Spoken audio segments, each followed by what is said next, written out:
प्रिय दर्शकों नमस्कार, हाजिर हूं। आज हम चर्चा करेंगे वृश्चिक लग्न की जन्म कुंडली में योगकारक ग्रह, मारक ग्रह एवं समग्रह के बारे में। कल मैंने आपको बताया था तुला लग्न की जन्म कुंडली में, आज मैं आपको बताऊंगा वृश्चिक लग्न की जन्म कुंडली में। प्रिय दर्शकों, कल भी मैंने आपको बताया था, हर बार मैं आपको बताता हूं कि योगकारक ग्रह, मारक ग्रह एवं समग्रह, इनके बारे में मैं पहले से ही विस्तार से जानकारी आपको दे चुका हूं 3 वीडियो के माध्यम से। बड़े ही सरल शब्दों में उदाहरण सहित मैंने इन मारक, योग एवं समग्रह के बारे में आपको बताया है।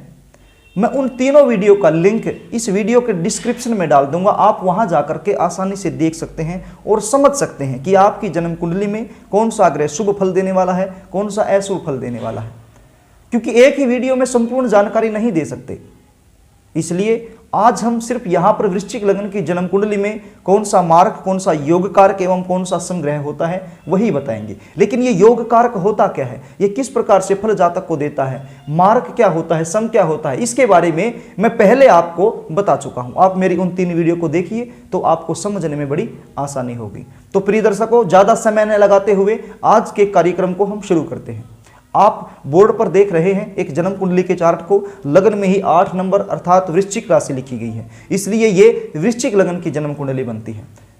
इस जन्म कुंडली के लग्नेश बनते हैं मंगलदेव।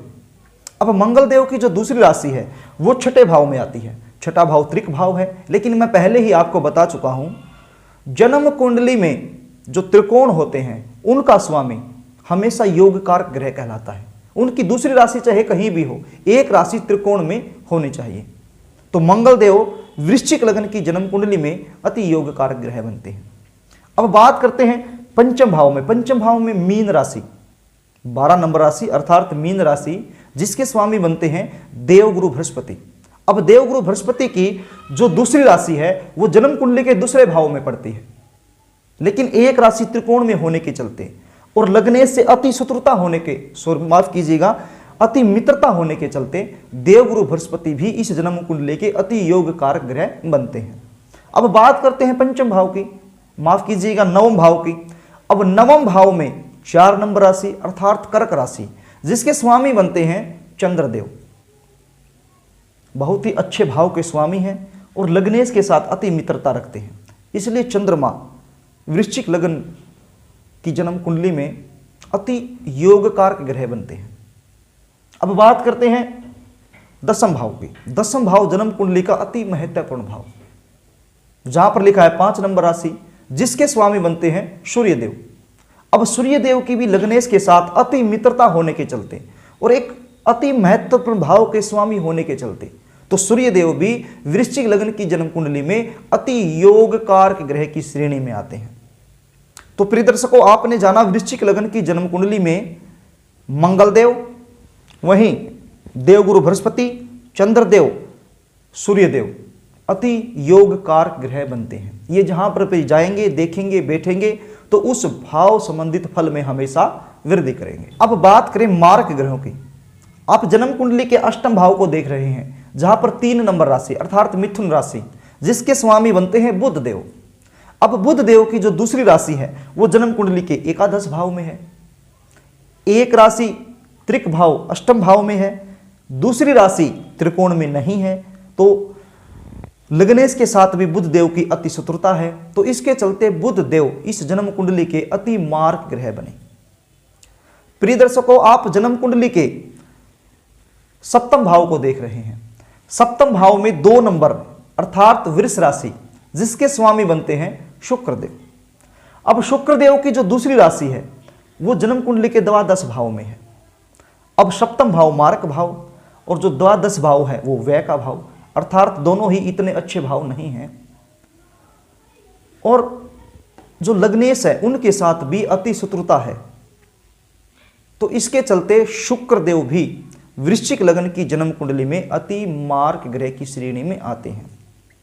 तो प्रिय दर्शकों, वृश्चिक लग्न की जन्म कुंडली में आपने जाना शुक्रदेव, वहीं बुध देव अति मारक ग्रह होते हैं। जहां पर भी देखेंगे, जहां बैठेंगे, जहां जाएंगे उस भाव संबंधित फल में हमेशा कमी करेंगे।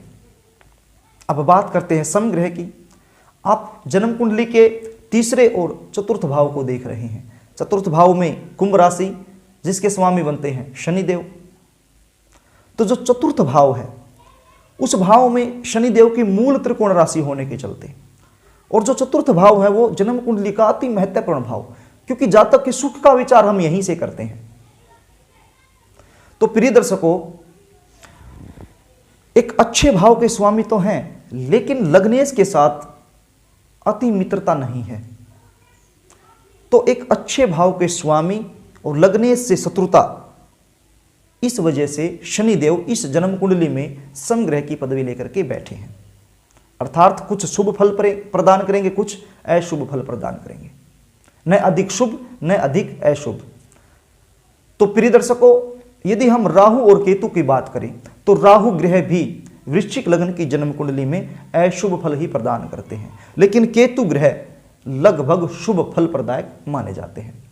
तो प्रिय दर्शकों, आपने वृश्चिक लग्न की जन्म कुंडली में जाना। योग कारक ग्रह की यदि हम बात करें तो मंगलदेव, देवगुरु बृहस्पति, चंद्रदेव और सूर्यदेव। यदि हम मारक ग्रह की बात करें तो बुधदेव और शुक्रदेव।